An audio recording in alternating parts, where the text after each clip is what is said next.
Hi everyone, good Wednesday afternoon and welcome to GoLocal Live. I'm GoLocal News Editor Kate Nagel. Thanks for tuning in for the latest in news with us here in downtown Providence. And the latest news coming out of Lifespan, a $35 million shortfall reported for fiscal year 19. CEO Tim Babineau indicating that potentially layoffs, he said, could be on the table. I have Linda McDonald with UNAP here to talk about the union's reaction. So Linda, thank you for joining me today. Thank you, Kate. So you're on the ground, you know your members. What was your reaction when you heard this news? Well, our reaction was a little bit of a surprise this morning. Dr. Babineau sent an email out to all of the employees, but there was no mention of potential layoffs. And once that got out, naturally our members were calling and there was great concern. And so talk a little bit about the tenor of your membership right now. Of course, hearing the news again of the financial realities that Lifespan is facing, if it comes to pass that they present layoffs, what's the work schedule? What's the life of a UNAP member currently? And could they really still provide adequate care to patients with a shorter staffing? I think, Kate, that's really the issue. The UNAP represents over 2,700 direct caregivers at Rhode Island Hospital and Hasbro Children's Hospital. It's well known that we're already stretched very thin on staffing, and we would be very surprised if they could possibly handle layoffs at the bedside. It would definitely interrupt care that we feel we're already stretched too thin that we're giving on a daily basis. The nurses and other health professionals give all that they can, but any talk of decreasing the amount of staff at the bedside would dramatically change the quality of care that can be delivered at those hospitals. And I would imagine the union would potentially take action, of course, if they get indications from Lifespan that this could come to pass.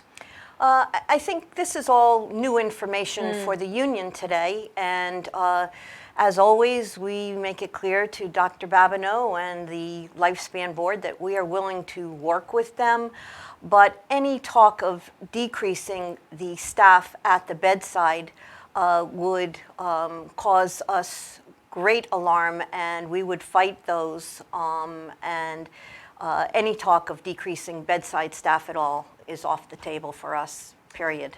And for this news to come here in December, of course, it's the end of a fiscal year, but approaching the holidays, I mean, is there trepidation amongst the membership about their job security with Lifespan?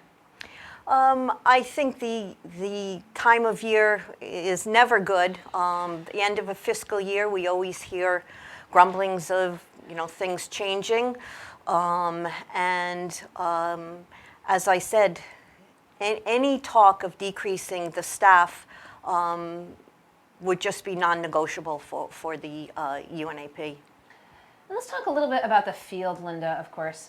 Nursing and an aging population, obviously looking to get young, qualified individuals into the workforce. What does this present to those folks, these young people saying, maybe I should get into the field, and then seeing, again, this financial reality and what they're hearing from leadership at Lifespan? Well, it's hard to recruit, it's hard to train, and it's hard to retain staff as it is. And I think any unrest or fear of Lifespan, the largest healthcare institution in this state, it would cause some alarm of which direction to go in your career. But the workers that we represent, as I said, over 2,700 at Rhode Island Hospital and Hasbro Children's Hospital, they are incredibly proud of what they do and what they are able to deliver to Rhode Islanders and Massachusetts residents who come to these hospitals. And we would just implore Dr. Babineau and the Lifespan board to figure out other choices in order to protect this bottom line.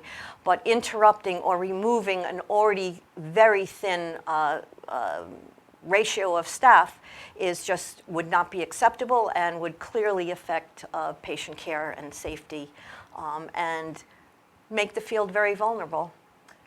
How apprised do you feel of, again, the financial situation at Lifespan? As you said, at the end of every fiscal year, obviously we get these numbers. I mean, clearly, I mean, was there a knowledge of the situation that Lifespan could potentially be in before hearing this news this week? I believe that there was some conversations that the bottom line was not going to be as healthy as they hoped. That happens at the end of every fiscal year. Until Dr. Babineau mentioned this morning about layoffs, I don't believe we felt that there could possibly be any opportunity to stretch that any thinner. So we will just we're just learning as everybody else is today, and we will have to see what further transpires and then what actions we will take. The Rhode Island Hospital UNAP Executive Board will be getting together and we'll discuss any options that may come up. But once again, decreasing the amount of staff of our membership, bedside workers, all of them, would be non-negotiable for us. Anything else you want to share with viewers while we have you in here, Linda? I know you said, obviously, just getting the news today. Clearly, the 2,700 members that you represent know well what they've heard. Obviously, those in the hospital community as well. But the greater Rhode Island community who might be watching, what would you want to say to them? I would say to them that they have experienced, those who have needed the care at Rhode Island Hospital and Hasbro Children's Hospital know the high quality care, and our members will continue to give that superior care, and it's why Rhode Island Hospital is a preferable destination for anybody who needs that kind of experience. And we do feel that our hands are being tied with the amount of staff and being stretched, but that we will continue to give our patients and their families the highest quality care that we are able to give. Well, we very much appreciate your taking the time to come in today, again, with the reporting of this news, the reaction from the nurses and UNAP. So Linda McDonald, thank you for taking the time to come in today. Kate.